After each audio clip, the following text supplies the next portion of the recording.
¿Cómo la vieron? ¿Interesante o no? Mire todos los temas que nos vamos, con los que nos vamos a encontrar ahorita con el trabajo que tenemos que hacer, ¿no? Se me cayó esto. ¿Sí estamos claros hasta ahí o no? Sí, profe. Ah, Yo tenía una pregunta, pregúnteme. digamos como más o menos o como una ampliación de la información de cómo es el trabajo o No, el trabajo simplemente ustedes lo que tienen es que leer y extractar lo que tenga que ver con el hecho grabado, teniendo en cuenta las condiciones que leí, ¿cierto? Creo que era definición, desarrollo en el tiempo, ¿qué más? La estructura del hecho grabado y la base grabable. ¿Listo? ¿Sí me escuchaste? listo, profe. Sí, señor. Ok. De todas maneras, ahorita también les voy a compartir otros siete minuticos de lo que es también el derecho aduanero, porque recuerde que estamos hablando básicamente de lo que es la parte, ¿qué es eso de derecho tributario? ¿No? Que es lo que tenemos que abarcar en la segunda sesión. ¿Listo? Un momentico se lo comparto si es que deja, porque esto está como...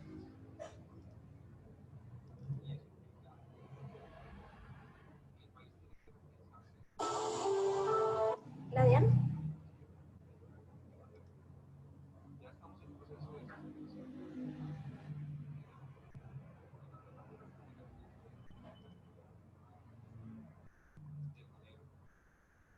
Entonces lo voy a colocar en muñequito para que vean lo interesante.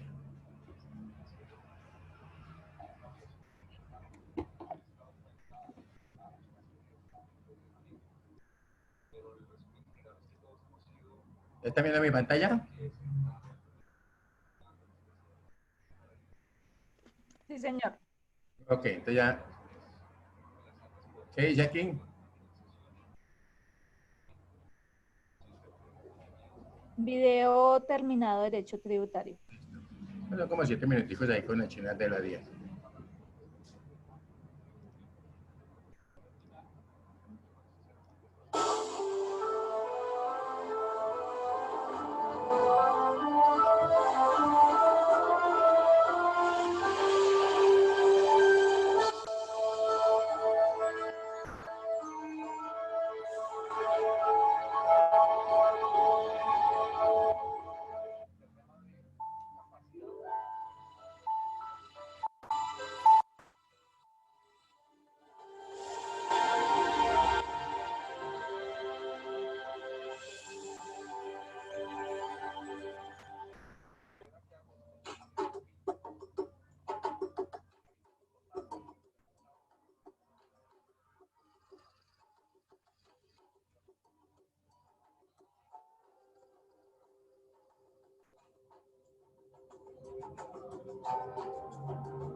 ¿A qué hora entregan los resultados? Buen día para todos. Estamos en las instalaciones de la Universidad Agustiniana en el auditorio Fray Andrés de San Nicolás para realizar el primer foro ofrecido por la DIAN para la participación estudiantil, titulado Conocimientos Esenciales de la DIAN, Oportunidad para Todos. Mi nombre es Eliana Valenzuela, jefe de Oficina de Comunicaciones de la DIAN, y estoy dispuesta a resolver sus dudas. Buenos días, mi nombre es Lina, estudiante de séptimo semestre de Negocios Internacionales y quisiera saber cómo inició la DIAN. La DIAN se constituyó mediante decreto 2117 de 1992, cuando el 1 de junio del año 1993 se fusionó la Dirección de Impuestos Nacionales DIN con la Dirección de Aduanas Nacionales DAN mediante el decreto 1071 de 1999. Se da una nueva reestructuración y se organiza la Unidad Administrativa Especial Dirección de Impuestos y Aduanas Nacionales, DIAN. Buen día, mi nombre es Lucía, estudiante de octavo semestre de Administración de Empresas. Y mi pregunta es, ¿cómo está organizada la DIAN? La DIAN está organizada como una unidad administrativa especial del orden nacional de carácter eminentemente técnico y especializado, con personería jurídica, autonomía administrativa y presupuestal y con patrimonio propio, adscrita al Ministerio de Hacienda y Crédito Público. Doctora Eliana, mi nombre es Claudia, estudiante de octavo semestre de Mercadeo y mi duda está relacionada con los lugares donde está presente la DIAN. Bueno, Claudia, la jurisdicción de la DIAN comprende el territorio nacional y su domicilio principal en la ciudad de Bogotá. La DIAN hace presencia en 49 ciudades de Colombia, dentro de las cuales están las ciudades más importantes del país y otras como Palmira, Popayán, Puerto Asís, Tuluá, Urabá y entre otras ciudades. Doctora Eliana, buenos días. Soy estudiante de octavo semestre de negocios internacionales. Mi nombre es Lisette. ¿Usted nos podría explicar cuál es el objetivo de la entidad? La DIAN tiene como objeto ayudar a garantizar la seguridad fiscal del Estado colombiano y la protección del orden público económico nacional mediante la administración y control al debido cumplimiento de las obligaciones tributarias, aduaneras, cambiarias, los derechos de explotación y gastos de administración sobre los juegos de suerte y azar explotados por entidades públicas de nivel nacional y la facilitación de las operaciones de comercio exterior en condiciones de equidad, transparencia y legalidad. Disculpe, doctora, me surgió otra inquietud. ¿Cómo está constituido el patrimonio de la DIAN? El patrimonio de la DIAN está constituido por los bienes que posee y por los que adquiera a cualquier título o le sean asignados con posterioridad. Doctora, ¿para qué existe la DIAN? Bueno, la DIAN existe para ayudar a garantizar la seguridad fiscal y la protección del orden público económico nacional, mediante la administración y control al debido cumplimiento de las obligaciones tributarias, aduaneras y cambiarias. También facilita las operaciones de comercio exterior en condiciones de equidad y transparencia. ¿Cuáles son las funciones que le competen a la DIAN? Primero que todo, a la DIAN le corresponde la administración de los impuestos de renta y complementarios, de timbre nacional y sobre las ventas, los derechos de aduana y los demás impuestos del orden nacional. En materia de gestión aduanera comprende el servicio y apoyo a las operaciones de comercio exterior. Y para concluir, responderé a una última pregunta y la presentación de un video acerca del operador económico autorizado. ¿Qué procesos desarrolla la DIAN? En la DIAN existen procesos estratégicos, misionales, de apoyo y de evaluación.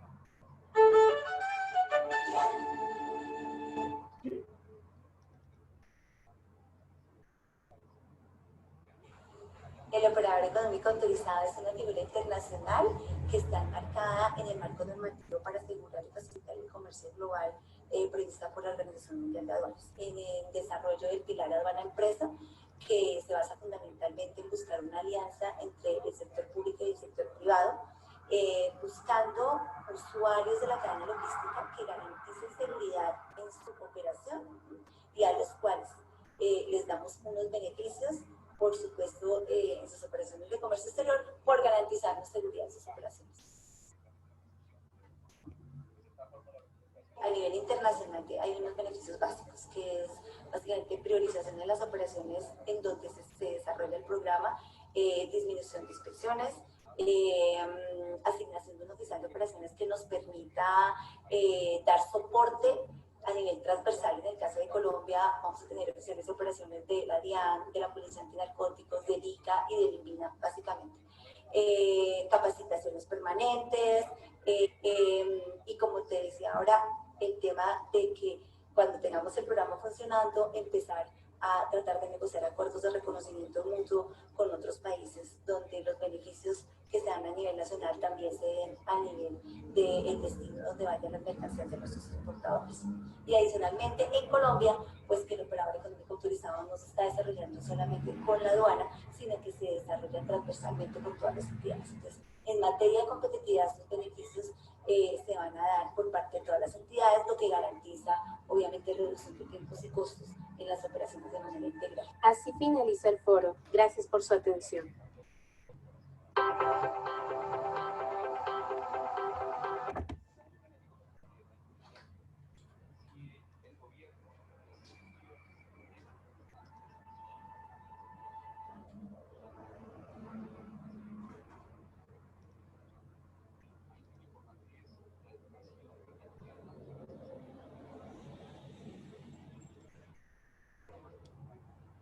Alguien diría que pura música, pero es cierto, ¿cierto?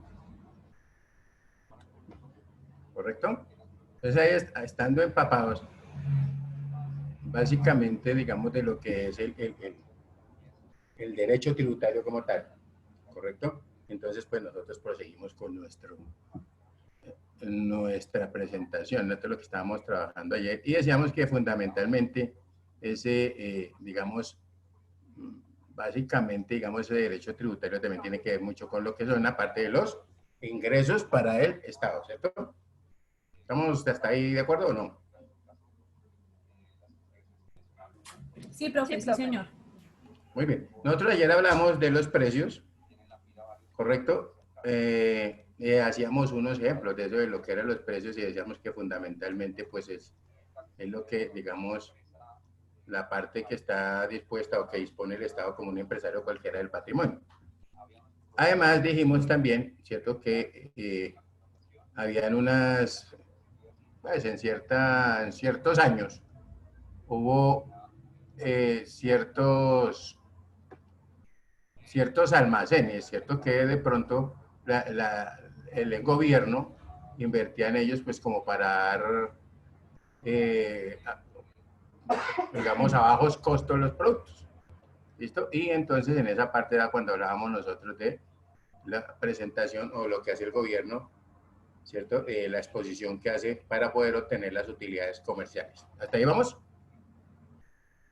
Hablamos también de, básicamente, ¿cierto?, que la clasificación de los ingresos también se hacía era con base en qué, o se hacía de acuerdo con la obligatoriedad, ¿cierto?, que tuvieran, y por eso decíamos que existían ingresos no obligatorios, que son aquellos que tienen como fuente la voluntad unilateral del Estado, ¿cierto?, o que son aquellos que tienen como fuente un acuerdo de voluntades. ¿Cuál de las dos aseveraciones es correcta? Me toca poner. ¿Ninguna de las dos? Ah, bueno. Muy rápido, profe. Bueno. Entonces decíamos que fundamentalmente, ¿cierto?, los ingresos no obligatorios son aquellos que tienen como fuente de la voluntad o un acuerdo de voluntades, ¿cierto? Que por eso es que el primero que aparece ahí son los precios. Porque decíamos que básicamente lo que yo compro, si algo vale 1.000 pesos, vamos a decir que de pronto, pongámoslo así, un plátano cuesta 1.000 pesos. Si yo pago 5.000 pesos, pues muy seguramente voy a llevar 5 plátanos, ¿correcto? Entonces decíamos que fundamentalmente, ¿cierto?, o sea, de acuerdo al dinero que yo pague, pues obviamente va a ser la cantidad de productos que voy a recibir en un momento determinado. ¿Correcto? ¿Acabamos a hablar de las tasas? Sí, señor. ¿Y qué dijimos de las tasas? Con ese, ¿no? Sí, que son ingresos obtenidos por las entidades públicas por la prestación de un servicio público que satisface una necesidad general de la comunidad. Ajá. Aunque no son obligatorios, su monto lo fija la entidad que presta el servicio, solamente en función del costo sin ánimo de lucro. Las tasas tienen una contraprestación directa y proporcional a la cuantía de lo pagado. Correcto. Entonces decíamos que no era lo mismo, ¿cierto?, esa famosa tasa aeroportuaria. O a veces que le dicen a uno, hay que pagar, no se les olvide que para viajar ustedes tienen que pagar el impuesto de salida. Y básicamente, pues el impuesto de salida es esa tasa aeroportuaria. Decíamos también que si yo voy a viajar al exterior, pues obviamente casi siempre está cobrada en dólares, ¿correcto? Que no es lo mismo, ¿por qué se habla que en función del costo? Porque no es lo mismo pagar una tasa, ¿cierto?, aeroportuaria de Bogotá a, se me ocurre, a Neiva, que de Bogotá a San Andrés, o que de Bogotá a Caracas, por ejemplo. ¿Listo? Entonces, por eso dice que también, digamos, la contraprestación es directa y proporcional a la cuantía de lo que yo pago. ¿Por qué es directa? Porque esa es la persona que lo está pagando en un momento determinado. ¿Listo? Hablamos del crédito público forzoso. Ahí quedamos, ahí quedamos. ¿Le damos un título o no? Con título, crédito público, entre paréntesis, no forzoso. No forzoso, muy bien. Entonces colocámoslo ahí. Son ingresos obtenidos por el Estado. O estos ingresos los obtiene el Estado, ¿cierto? Ay, un momento, profe, un momento, por favor.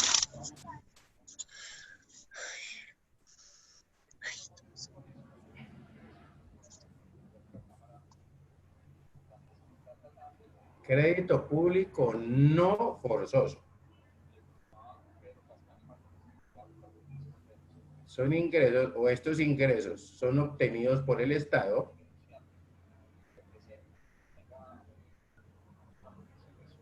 mediante la contratación libre de préstamos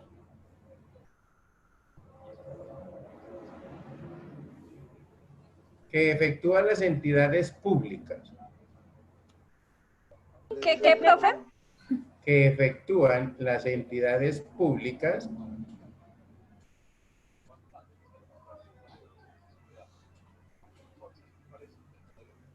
con entidades nacionales,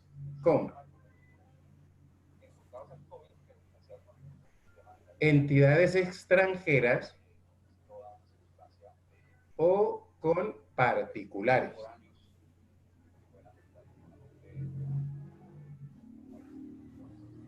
¿Listo? Por ejemplo, cuando hablamos, ¿será que, por ejemplo, el distrito, ¿cierto?, puede obtener préstamos de una entidad financiera como Bancolombia? ¿Ustedes qué opinan?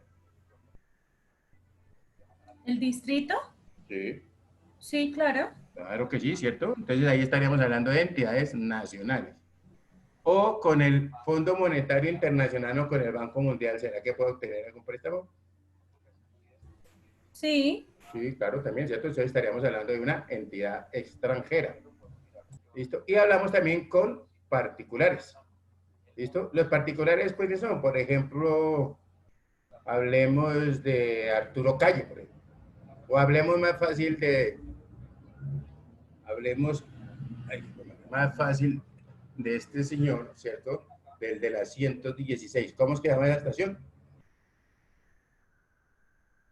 ¿Pepe Sierra? Pepe Sierra. Don Pepe Sierra. Dicen los que saben, los más viejitos que yo, ¿cierto? Que el señor Pepe Sierra, pues, era el dueño de toda esa área, pues, denominada con ese nombre, ¿cierto? Y que mucho político y hasta el gobierno acudía a él para que les hiciera préstamos en un momento determinado. Por ejemplo, para financiar las campañas de políticas y todo ese tipo de cosas, ¿correcto?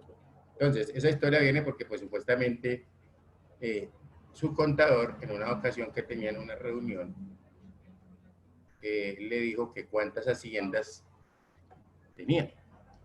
Entonces, cuando escribió haciendas, pues obviamente las escribió sin H. Y el contador soltó la risa y le dijo, ¿qué creen que le dijo? Sí, eso que están pensando, doctor, Hacienda se escribe con H. Y él le respondió, yo tengo muchas haciendas sin H, ¿ustedes cuántas tienes con H? ¿Listo? Ese fue un mensaje que le arrojó el señor, ¿cierto? Pepe Sierra. Pero, vuelvo, repito, es una persona particular a la que se le puede acudir en un momento. O sea, por eso se llama un crédito público, ¿qué? No forzoso. ¿Listo? Porque nadie está obligado a prestar. ¿Estamos ahí? Sí, señor. Muy bien, entonces hablamos ahora de D, rentas contractuales.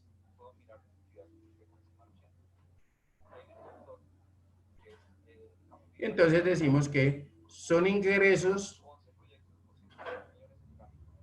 no obligatorios obtenidos por el Estado a través de la contratación o ejecución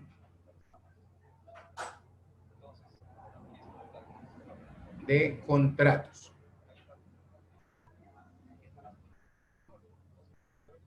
¿Listo? Recuerde que nosotros en una ocasión, hace unos años, le vendíamos energía a Perú y a Ecuador, ¿correcto? Hoy en día estamos comprando energía, ¿no? Porque ya nosotros no tenemos empresa de energía, eso ya es Enel, ¿cierto?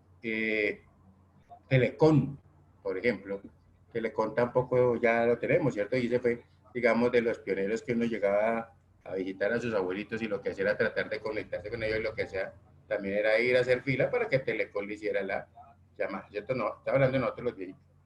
No, y ustedes también deben de conocer eso porque eso no es que sea tan, digamos, la moda de los celulares, digamos, es reciente, pero los celulares no se hicieron por sí solos, ¿cierto? ¿Estamos claros ahí? Sí, señor. Muy bien. Entonces ahora hablamos de donaciones.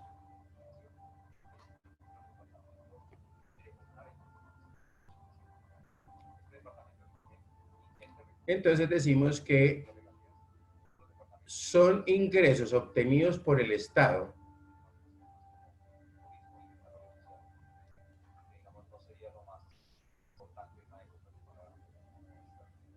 a través de la entrega voluntaria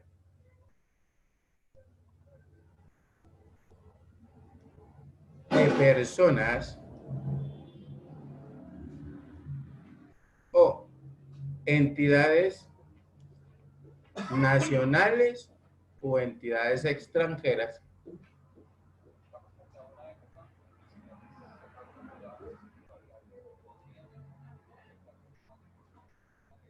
¿listo? ¿Será que si a una empresa le quiere donar al Estado lo puede hacer o no? ¿Ustedes qué opinan? Sí, claro. Claro.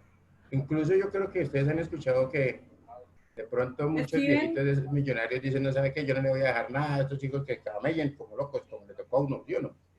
Y entonces más bien le vamos a donar eso al Estado. ¿Correcto?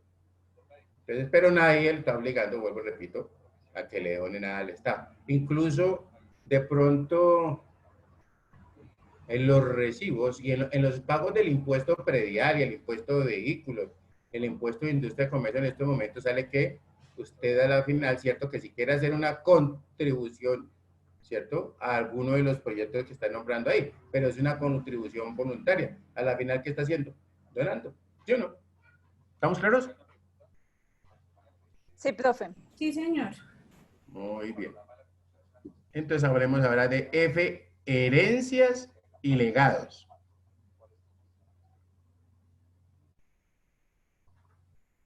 Salió yo, ya está con su maleta. Igual. Qué pena, no le entendí muy bien, ¿me repite? Herencias y legados. Herencias. Herencias, ok.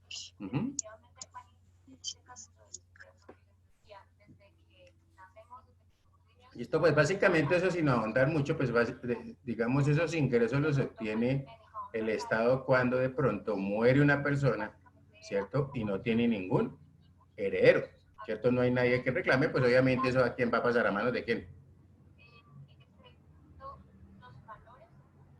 Del Estado. Del Estado, por eso. Entonces también, pero ¿es algo obligatorio? No, no es obligatorio, ¿cierto? Incluso recuerden que generalmente siempre, así la persona diga que es sola, siempre aparece al final cuando se muere alguien que está reclamando.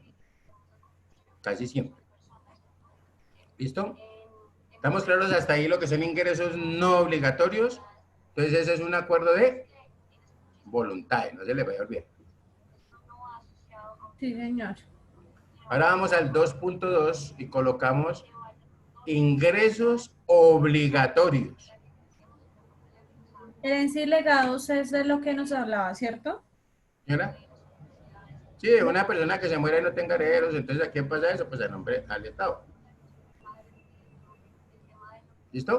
Profe, yo tengo una pregunta ahí. ¿En las herencias también se puede beneficiar en ese caso con las pensiones? ¿Eso también contaría o eso ya sería diferente? ¿Cómo? En el tema de las pensiones también o sea, también eso sería como una herencia o sería diferente porque eso se hereda, eso ¿no? es diferente porque la idea es que, digamos, dentro de los bienes que tiene una persona, se supone que alguien los va a heredar, ¿correcto? Sí. ¿Estamos ahí? Esa pensión, recuerden que incluso ahorita van a hacer, aunque ya no lo queramos, van a hacer una reforma pensional, porque supuestamente lo que uno hace en la pensión es un ahorro, ¿no? Correcto, que se supone que va a pasar, dice que eso le pasaba a la esposa en caso de que uno sea casado, ¿cierto? Sí. O le pasaba, en caso de que no hubiera esposa, entonces al hijo menor o así, en ese tipo de cosas, ¿no? Pero hoy en día están diciendo que simplemente que usted es un ahorro y cuando se murió, se murió. O sea, como las deudas, cuando uno muere ahí quedan. ¿Cómo? Como las deudas. Cuando uno se muere ahí quedan las deudas. Es correcto, ¿cierto? Listo, profe. Gracias. Bueno. Entonces hablamos de ingresos obligatorios. ¿Listo? Y decimos que son aquellos que tienen como fuente una voluntad unilateral del Estado.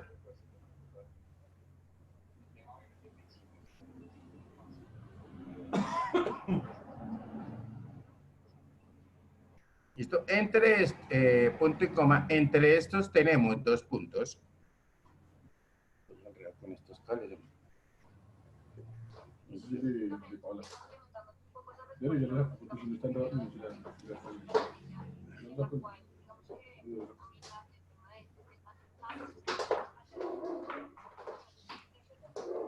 Entonces decimos dos puntos A. Impuestos. ¿Sí me escucharon bien? Sí, señor. Mucho ruido.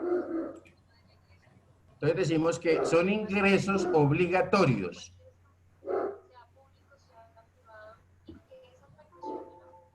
Son ingresos obligatorios exigidos por el Estado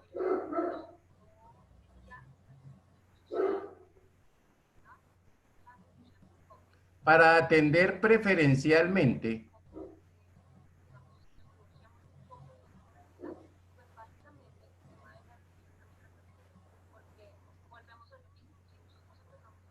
necesidades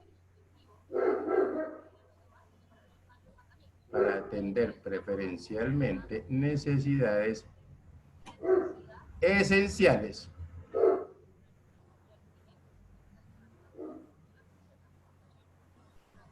a través del presupuesto público.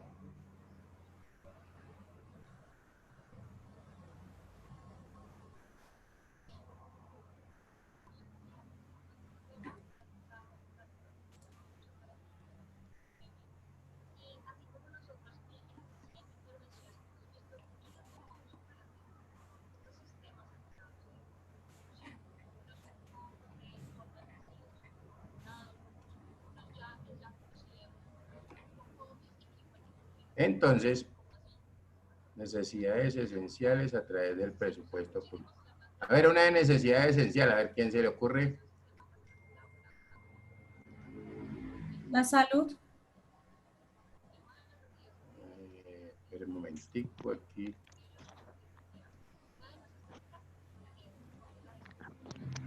La comida.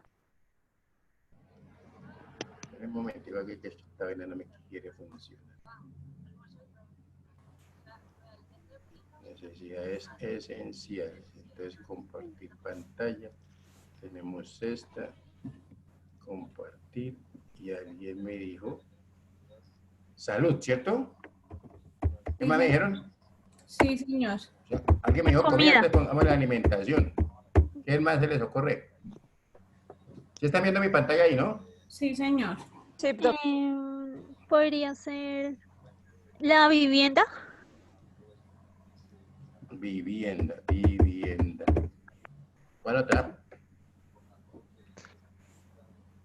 En los servicios públicos. O sea, servicios. Ahí le voy poniendo. Mire. Sí. Servicios. Póngame, dijo público, ¿no? Entonces póngame público. Educación, profe. ¿Cuál? Educación. Educación. Listo. ¿Qué más se le ocurre?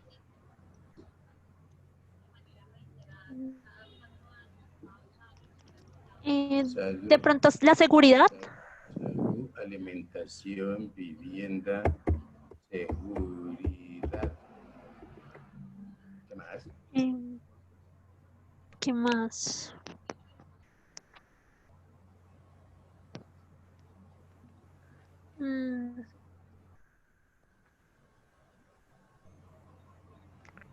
¿Esto se les ocurre algún otro?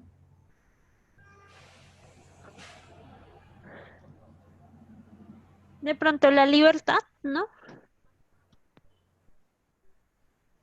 La libertad, ¿en qué sentido? Aquí no hay nadie libre, pero ¿cuál es? ¿Cómo la? Pues en este caso, o sea, la libertad como de, o sea, como de esclavitud, o sea, como que tenemos derecho a la libertad, o sea, que podemos pensar, tener ideologías en temas de lo que queramos. Que supuestamente todo lo que tú dices, yo no. Ajá.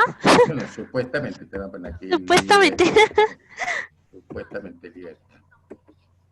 ¿Listo? ¿Será que esa es una necesidad? ¿Ustedes qué opinan? No, no es una necesidad, eso ya es un derecho. Ahí. Yo la estoy colocando aquí para que la miremos. Pues no es una necesidad, ¿cierto? Muy bien. Ojo a lo siguiente, menos mal que no estamos en previo si no se habían rajado todos. ¿Correcto? Bueno, de pronto aquí por esta medio era pasado. ¿Listo? Entonces, por favor, un voluntario que me lea lo que acabamos de escribir de necesidades, ¿cierto? Para atender necesidades que dijimos. Salud, alimentación, vivienda. Necesidades para atender preferencialmente necesidades esenciales a través del presupuesto público, dijimos, ¿sí o no? Sí. Muy bien. Salud. Ninguna de esas es una necesidad esencial. Escucho lo que les voy a decir. Entonces, atender necesidades esenciales a través del presupuesto público, ¿correcto? Pero, por ejemplo, el CISBEN. Ya, espérate, ya te aclaro, pero usted por qué esa vuelta así, yo la dejé hablar. ¿Listo? Ya les hago toda la explicación, no hay problema. Hasta ahí vamos a través del presupuesto público, ¿listo? Sí, señor. Coma, sin que los contribuyentes reciban a cambio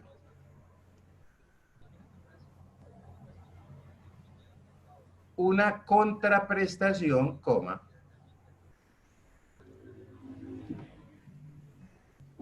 ni inmediata ni proporcional a su aporte. ¿Listo? Entre paréntesis colocamos, hay necesidades generales. Hay necesidades generales, como los servicios públicos. Eso es una necesidad, no es una necesidad esencial, es una necesidad general. ¿Está claro? Entonces, esto sería para pagarle a la gente que trabaja. ¿Sí? ¿Cómo? No, fíjate que lo que nos está diciendo, ¿cierto? Es que básicamente, primero, el contribuyente no va a recibir una contraprestación ni directa ni proporcional a lo que paga, ¿cierto? O a su aporte.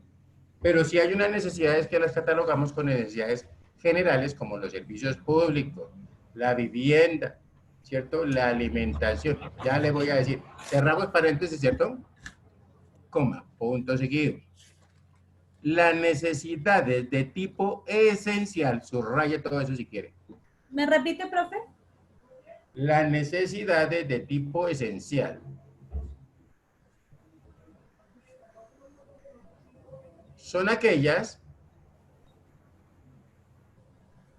en las que el Estado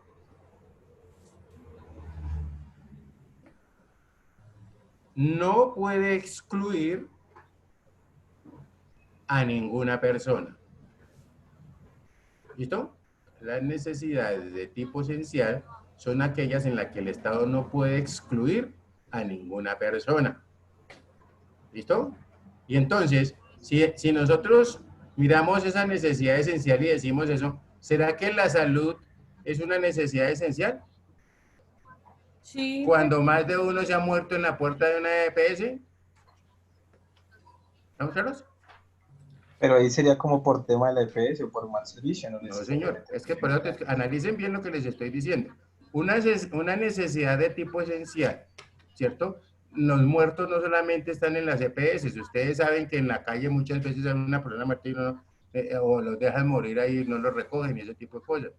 O sea que no es una necesidad esencial. Es una necesidad general, la salud.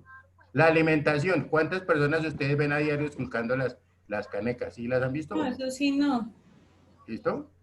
La vivienda, ¿cuántos viven debajo del vayan a la cesta ya debajo debajo del puente allá de la cesta con 30 y van a ver que no hay vivienda para esa persona, independientemente de lo que sea. ¿Sí o no? Servicios públicos. ¿Cuántas personas, incluso viviendo por ahí en Suba, están alegando todavía porque no tienen acueducto ni alcantarillado? Vamos analizando ahí. La educación. ¿Será que la educación es esencial? No, ¿cierto? Porque ustedes tienen que pagar para la educación. Se supone que estamos hablando del Estado, ¿no? Escúchenmelo bien. ¿Listo? Y en cambio, la seguridad la catalogo yo como vigilancia. Esa sí es una necesidad esencial. ¿Listo? Entonces, analicemos. ¿Qué dijimos? Las necesidades de tipo esencial son aquellas en las que el Estado no puede excluir a ninguna persona. ¿Hasta ahí estamos claros?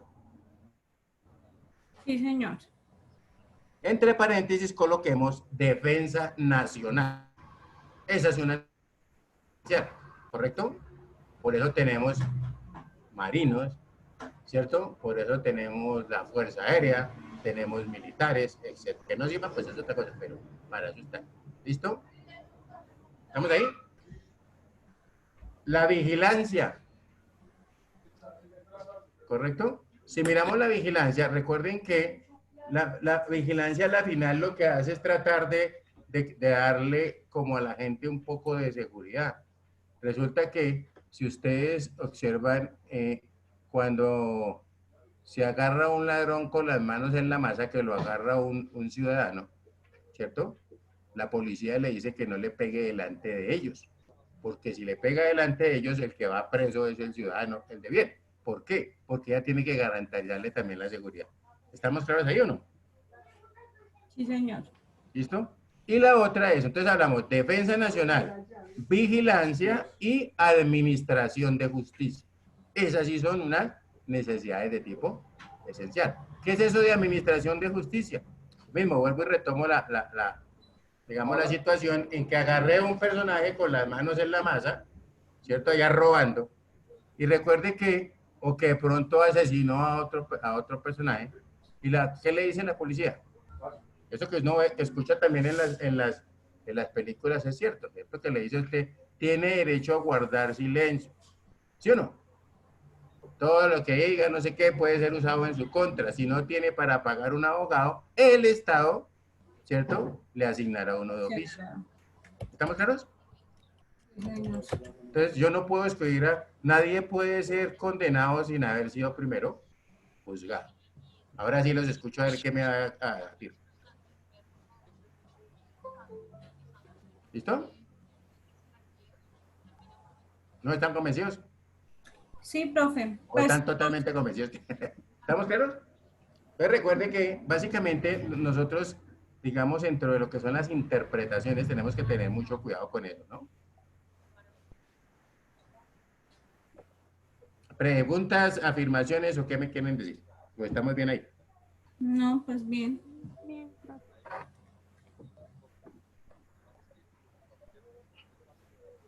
Bueno, muy bien. Alguien me decía en una ocasión, un compañero de usted, no, pero profe, pero lo que pasa es que ya la vigilancia y la seguridad, uno más bien ve a un policía y sales corriendo para el otro lado porque no sabe.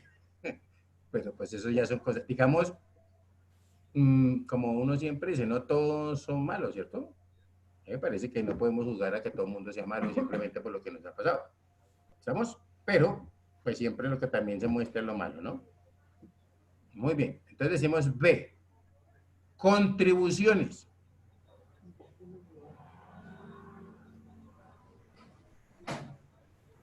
Ok, estamos hablando de ingresos obligatorios. Entonces decimos que son percibidos por el Estado. Las contribuciones son ingresos percibidos por el Estado como una contraprestación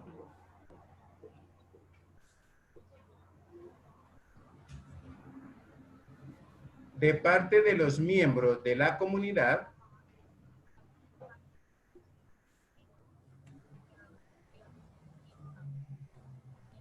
por la ventaja especial que han recibido,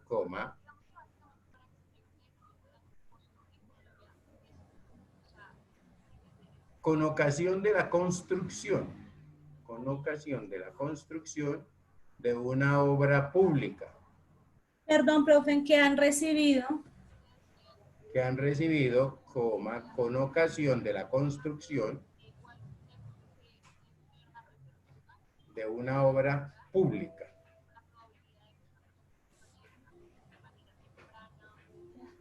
Punto y coma. Su monto lo fija unilateralmente el Estado.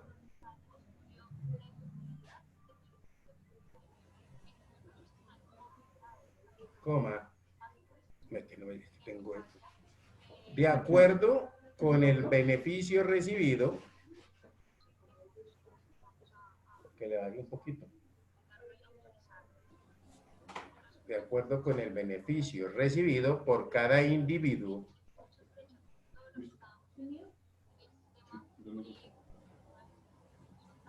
y su designación es específica.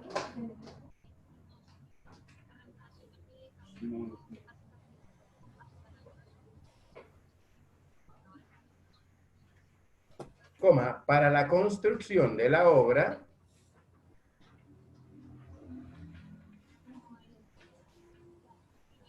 ¿sí funcionó? O actividad que causa la contribución.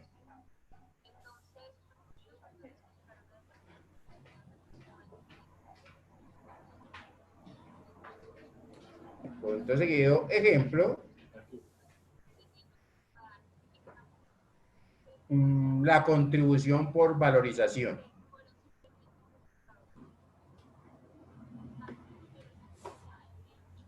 ¿Listo? Entonces, ojo a lo siguiente. ¿Ustedes escucharon hablar del CRE? Sí, señor. ¿Correcto? Recuerden que ese CRE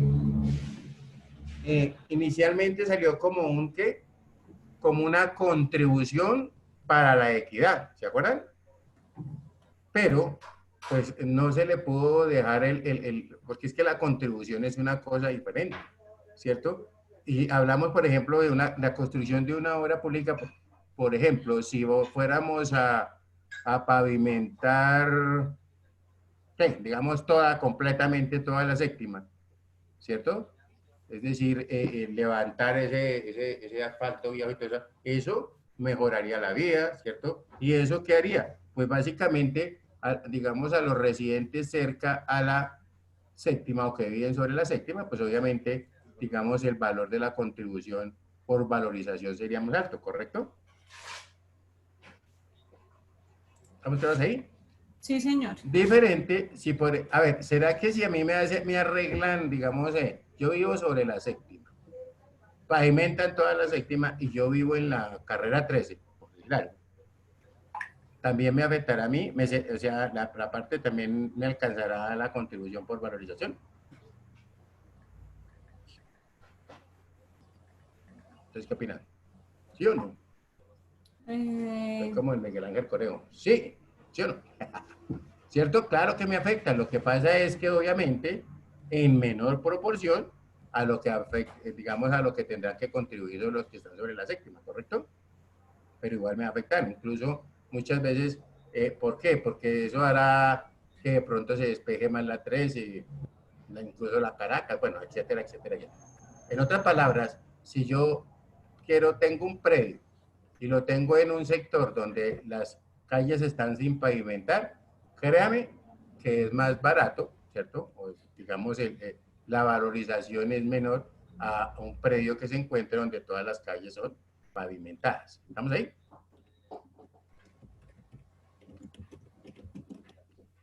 ¿Listo? Nosotros tenemos que tener en cuenta también, hay que mirar, tener mucho cuidado también en las ubicaciones y digamos en las aseveraciones que uno hace. ¿Por qué? Porque resulta que si yo vivo, por ejemplo, en Suba, ¿cierto? O en La Estrada, pues no sé si la conozcan ustedes, pues hablemos así de Suba o La Estrada o Kennedy, ¿correcto? De pronto que a mí que me hicieran, que me hagan o que me coloquen alimentadores o me hagan una estación cerca, pues para mí es excelente, ¿sí o no? ¿Ustedes qué opinan de hacer una construcción de una estación del Transmilenio? Así que sí, digamos que lo colocaran por la 3 y hubiéramos una estación en Rosales, por decir algo. Fíjese que el efecto es diferente, ¿no? ¿Estamos claros? O sea, mientras que a uno beneficia que haya transporte, pues a otros no les interesa que haya transporte, porque eso sí hace que se pierda la valorización, como lo que pasó en la calle 53. Cuando construyeron ese puente, pues obviamente, digamos, ya se perdió mucha privacidad de los apartamentos que quedan sobre la calle 53. Que eso es lo que alegan ellos de la pérdida por, digamos, que el bien se les desvalorizó, según ellos dicen, ¿no? ¿Estamos claros? Son ejemplos que hemos visto, ¿no? ¿Sí estamos claros? Sí, señor. Ok. Recuerden también que lo que nos decía nuestro autor, pues uno tiene que mirar muy bien, ¿cierto? Cuando está negociando un bien, que esos bienes en realidad sean propiedad de uno, ¿no? ¿Listo? Muy bien. El C, tenemos A, impuestos, B, contribuciones. Tengo 39 minutos, 29. Bueno, contribuciones. Hablemos de sanciones. C, sanciones o multas.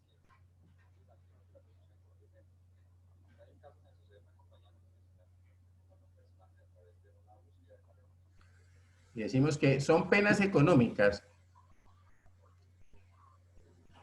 que se establecen a los miembros de la comunidad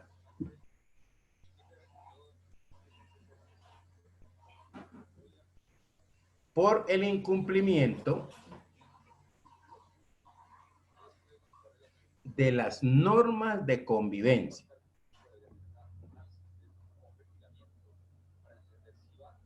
¿Listo? Entonces, yo veo que el semáforo está en rojo y llego y acelero y me paso el semáforo en rojo. Me agarra la policía, ¿cierto? Me saca una multa. Obviamente tendré que pagarla, ¿cierto? Porque incumplí una norma de convivencia, por ejemplo. Nos dijeron que teníamos que usar el cinturón de seguridad. La misma cosa, no lo tengo, me paran, ahí tenga, estoy incumpliendo. Soy un peatón, el peatón también debe respetar los semáforos, ¿sí o no? No lo hacemos, me puede agarrar un policía y me puede sacar una multa. ¿Ustedes qué opinan? Sí, sí, claro. Sí, claro, porque está poniendo en riesgo no solamente su vida, sino la vida de los demás, ¿no? Por ejemplo, el que venga en un vehículo, por ejemplo, por tratar de esquivarlo, puede estrellarse y ocasionar una tragedia peor. Entonces, ¿qué pasa, por ejemplo, si yo no presento mi declaración a tiempo? Pues También tiene una sanción. tengo que pagar una sanción que se llama de extemporaneidad, ¿correcto? Pero resulta que la presenté a tiempo, pero la presenté mal.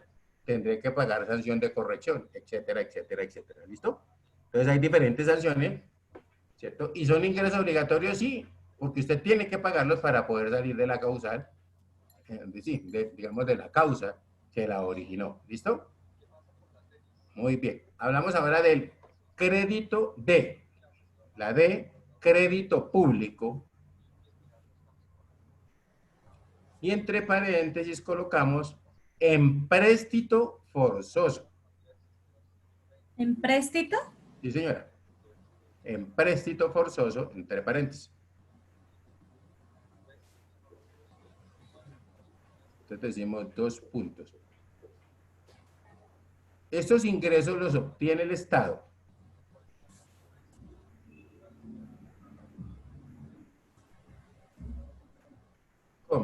cuando acude a la comunidad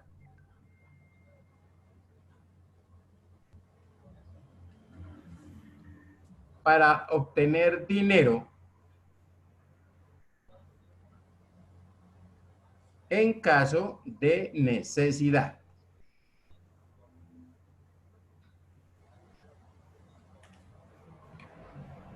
Punto seguido decimos ejemplo, bonos de financiamiento presupuestal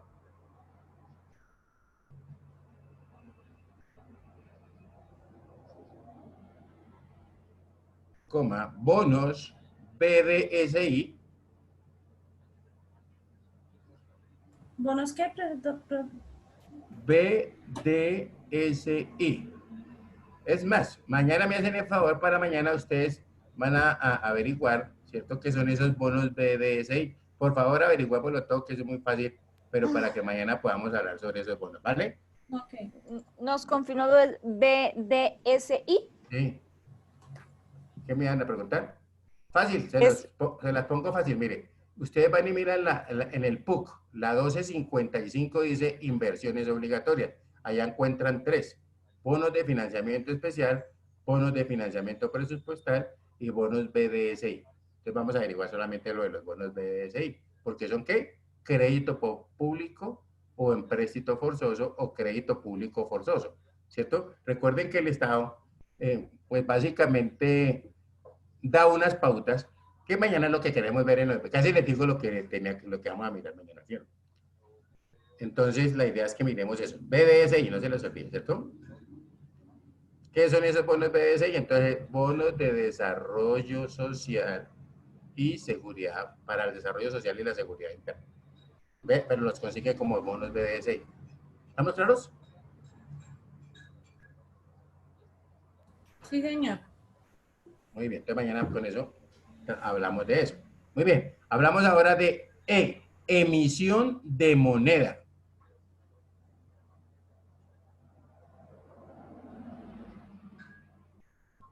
Y entre paréntesis colocamos medidas monetarias.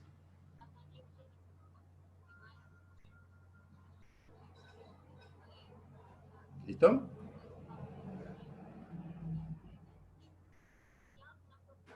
Entonces decimos que son ingresos percibidos por el Estado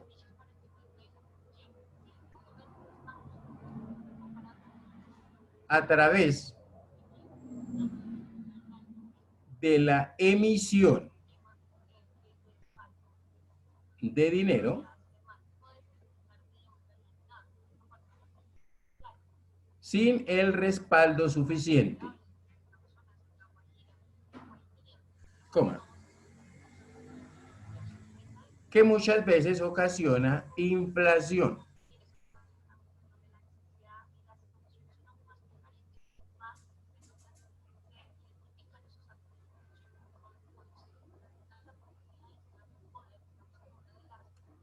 ¿Listo?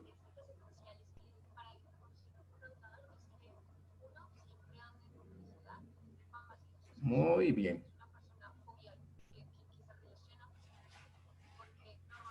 Entonces colocamos un titulito que diga el derecho tributario.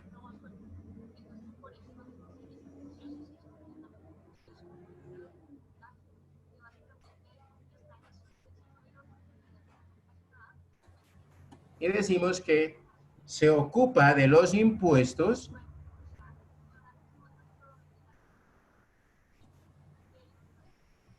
coma, como una obligación vinculante.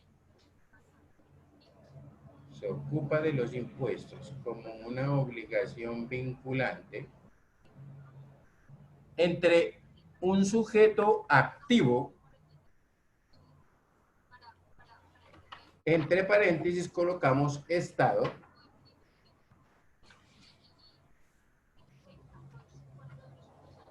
y un sujeto pasivo, entre paréntesis colocamos contribuyente.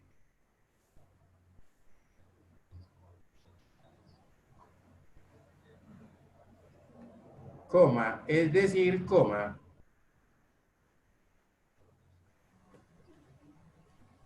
como una obligación por parte de los contribuyentes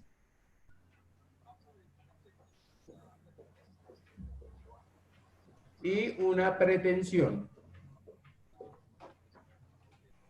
por parte del Estado.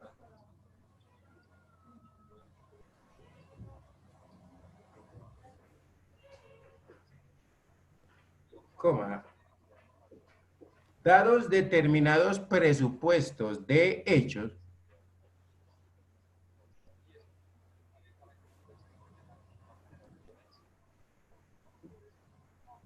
si quieren, coloquen ese hecho entre comillas, ¿cierto?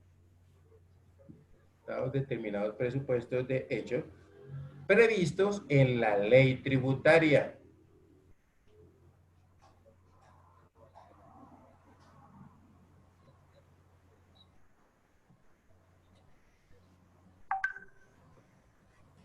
Muy bien, entonces nosotros, ¿están viendo mi pantalla, cierto?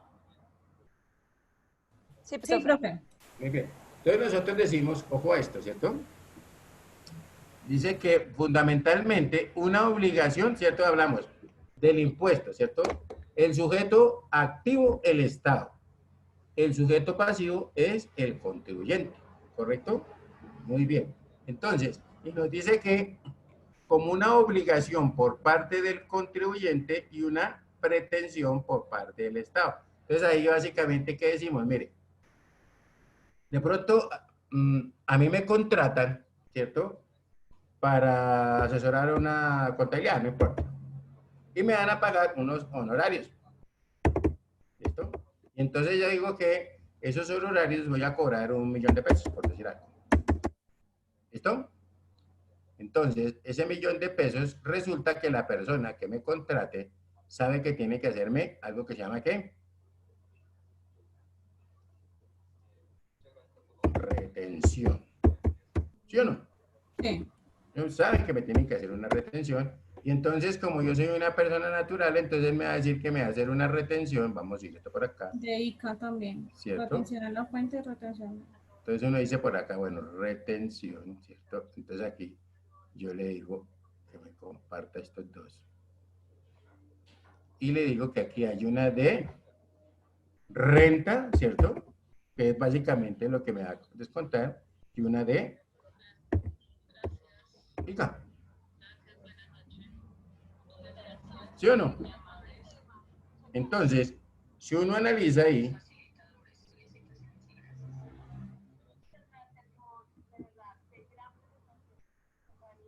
si uno analiza ahí la situación, ¿cierto? Pues, yo qué digo, mire, esto me parece que es mucho, a ver, me va a descontar el 10% de renta y el 0.966 de ICA, ¿correcto? Vamos a abrir este acá, lo vamos.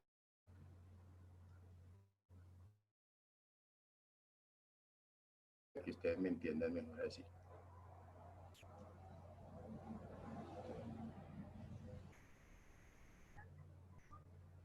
Bueno, muy bien. Entonces, retenciones.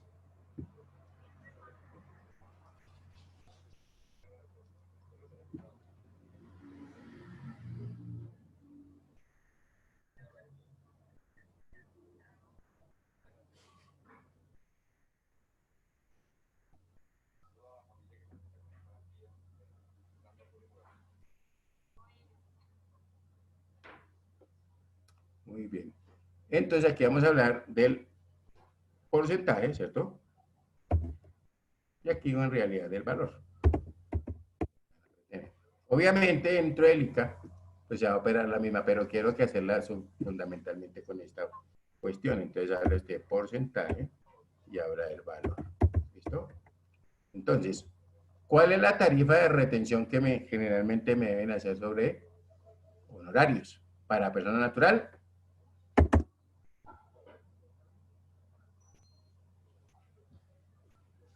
El 10%, ¿cierto? ¿Y cuánto es el 10% de 1.000.000? Casi siempre.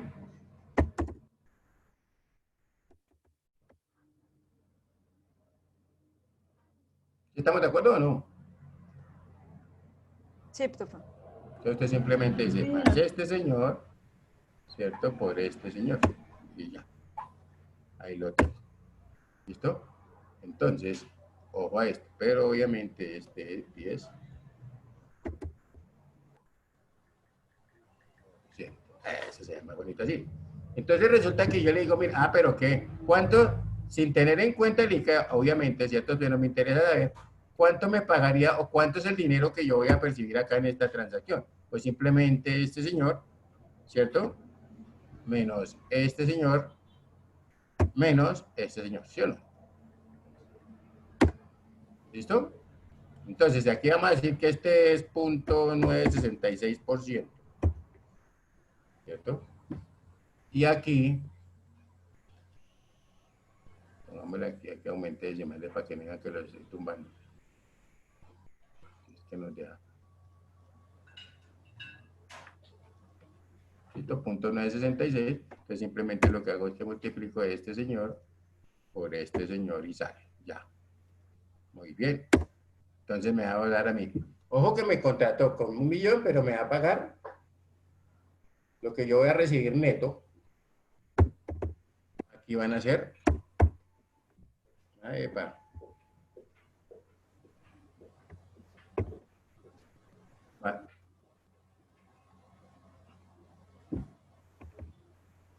Van a ser simplemente ¿cuánto? 890.000 pesos. ¿Estamos de acuerdo ahí? Entonces, sí, yo llego y digo, mire, no, pero ¿cómo así es que me va a pagar 1 millón de pesos? Le estoy trabajando bien barato. Y usted me va a descontar esa retención. Entonces, ¿qué dice? Asúmala usted la retención, ¿cierto? Le dice usted al patrón. No, pero ¿cómo? Al yo asumir la retención, ¿cierto? Va a ser 1.100.000 para mí mínimo. Es un poquito más, pero no importa, ¿cierto?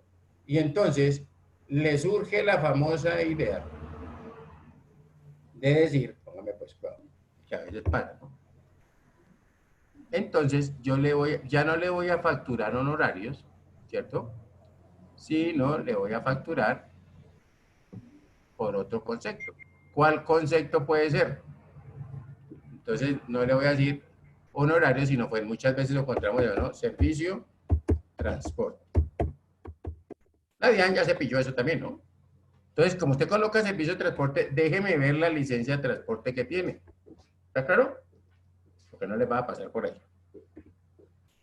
¿Y cuánto es la retención de servicio de transporte? El 1%. ¿Correcto? Este es el punto 414, si mal no estoy. ¿Listo? Entonces, fíjese lo que... punto 0.414.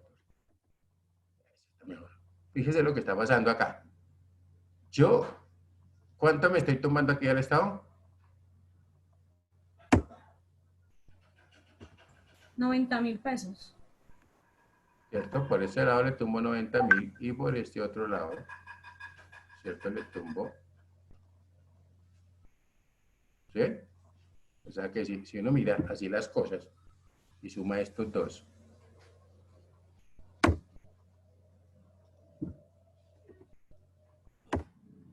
$95.000, ¿cierto? 520, que debe ser la diferencia entre estos dos.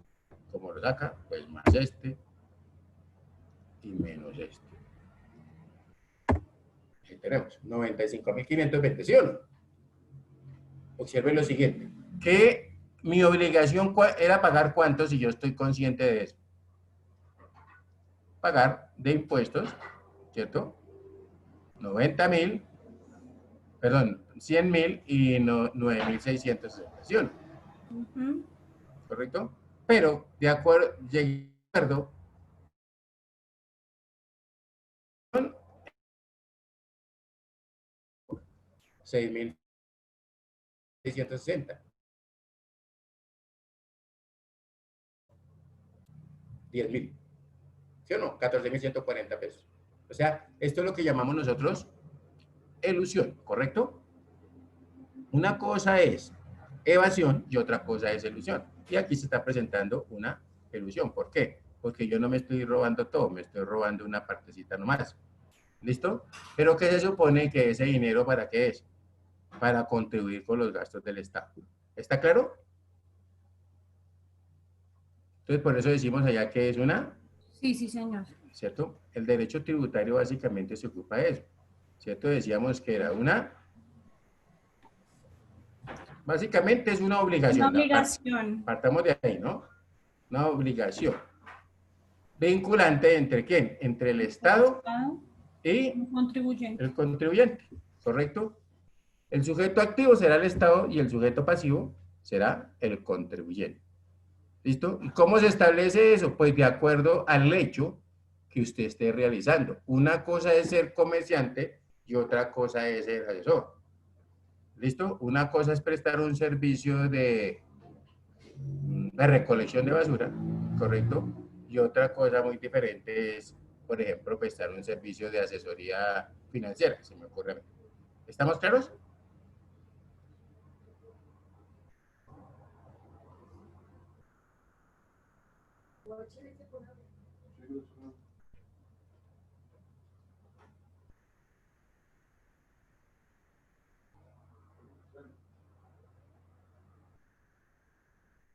Vamos a guardar esto aquí.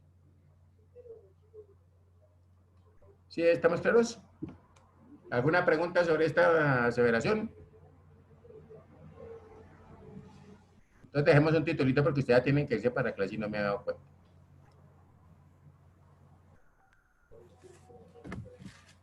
Digamos, un título que diga ubicación del derecho tributario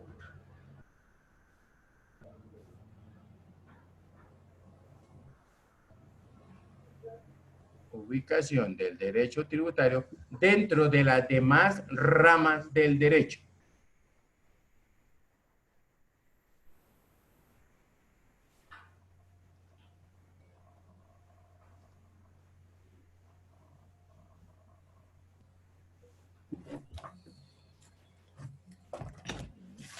¿Listo? Entonces, ojo a lo siguiente. Participantes, por favor, me prenden ahí me activan las camaritas para dejar la evidencia salida. Muchas gracias. ¿Estamos claros hasta ahí o no? Entonces, por eso les decía que, pues obviamente voy a tratar de, yo creo que tengo por ahí unos estatutos tributarios, se los voy a subir también a la plataforma. ¿Listo? Para que los tengan también y los puedan consultar, pues que pues para eso están. Entonces, la idea es meterse uno en el cuento, ¿cierto? Y tratar de yo siempre digo a la persona, no es que nos aprendamos todo porque pues sería muy complicado, pero sí por lo menos que sepamos dónde están las cosas y hay unos conceptos que tienen que ser claros, ¿no? Cualquier aseveración que uno haga tiene que mirarlo. ¿Listo? Sobre todo en la parte de la interpretación de lo que son los tributos. ¿Listo? Porque mañana miramos eso. Muchas gracias. Hablamos mañana si alguna cosa, entonces que dejen ese mal genio. Pausa activa, tocó. Y nos vemos mañana. Que descansen. Su merced, Carolina, mañana me haces ese favor, cuando falte 10 minuticos me acuerdas para yo no pasármeles para que, o un cuartico de hora, no importa, que 5 minutos no es mucho, pero para uno cuando va a hacer la pausa activa así, porque para que arranquen a tiempo con el otro profesor, ¿listo? Bueno, que Dios me lo bendiga, ¿no? Hasta luego, profe, que estés bien. Bueno, buenas noches, muchas gracias, chao.